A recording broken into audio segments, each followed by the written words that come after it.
But if I never, ever speak to him again in life, that will be okay.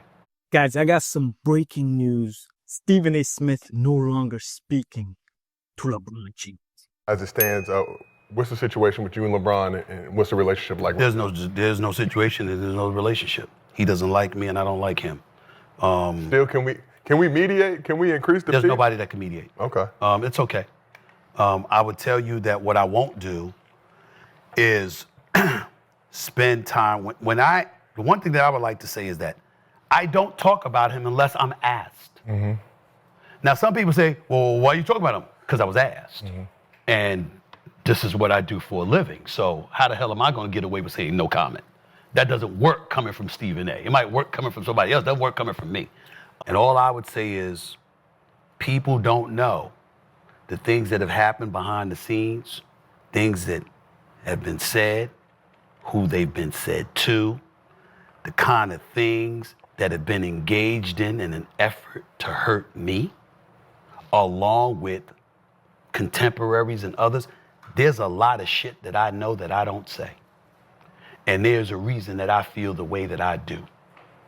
And the last straw was him approaching me and turning the Bronny thing into something about me attacking somebody's family when it was him I was talking about, not Bronny. And then to go on the Pat McAfee show, which comes directly on after my show, on the channel that I work on, to insult me. Now, people could get into all kind of components that come with it and all of that other stuff. I have nothing to say. I'm a professional. I represent ESPN. I now represent SiriusXM.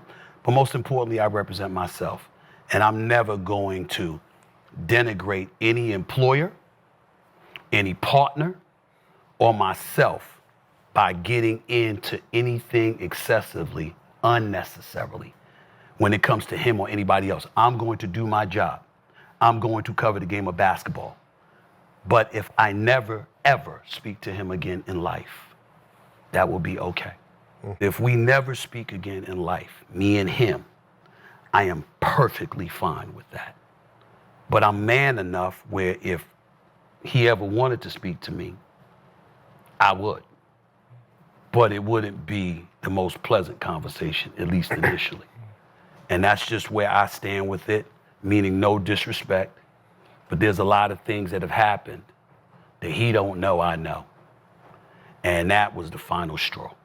That's right, the one and only Brick from General Hospital.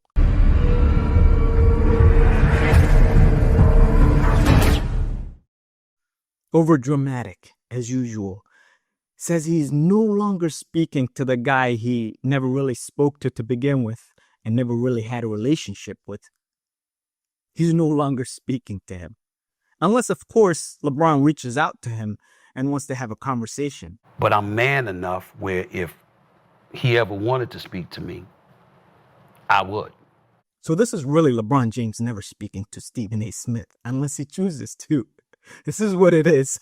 But leave it to Stephen A. Smith to be overdramatic and make it as though he is never speaking to LeBron James. Now, word is LeBron docked his yacht in the middle of the Mediterranean when he heard this news and fell to his knees. All right? That's the word right now. I know, man. It hurt me too. Come here, man.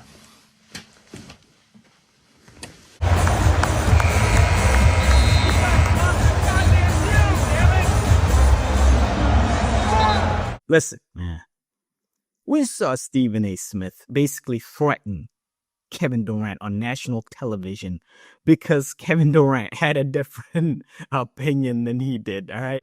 You don't want to make an enemy out of me. And I'm looking right into the camera, and I'm going to say it again. You do not want to make an enemy out of me. I'm not having it. I've done nothing wrong, and I'm not going to tolerate it. Let me stop you there.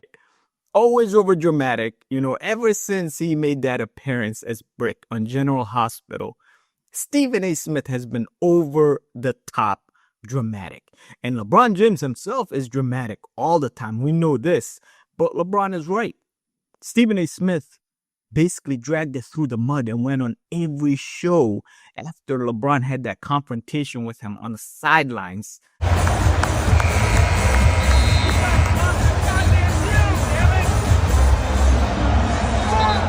Which he viewed as disrespectful. But face to face, he didn't really look like he told LeBron that it was disrespectful. But afterwards, he went on every show and dragged it through the mud. All right? And he's still doing it. He appeared on Gil's Arena saying he will never speak to LeBron James. Like I said, you can't really say you're never going to speak to someone that really never spoke to you to begin with. And then someone that never really had a relationship with you, what does it matter to them if you never speak to them? I'm 100% sure LeBron James could care less if Stephen A. Smith never says a word to him ever again in his life. But Stephen A. Smith's ego is so out of control that he thinks him saying this on the airwaves is LeBron's gonna get ticked off like, whoa, Stephen A. Smith is not speaking to me? Come on, man. Let me know what you guys think. Comment, like, subscribe, share. I appreciate it. Peace. You're sitting on the couch, you're watching TV, you keep procrastinating over and over. No, do it right now. Been all day on the phone anyhow. Why are you making it complicated? It's easy.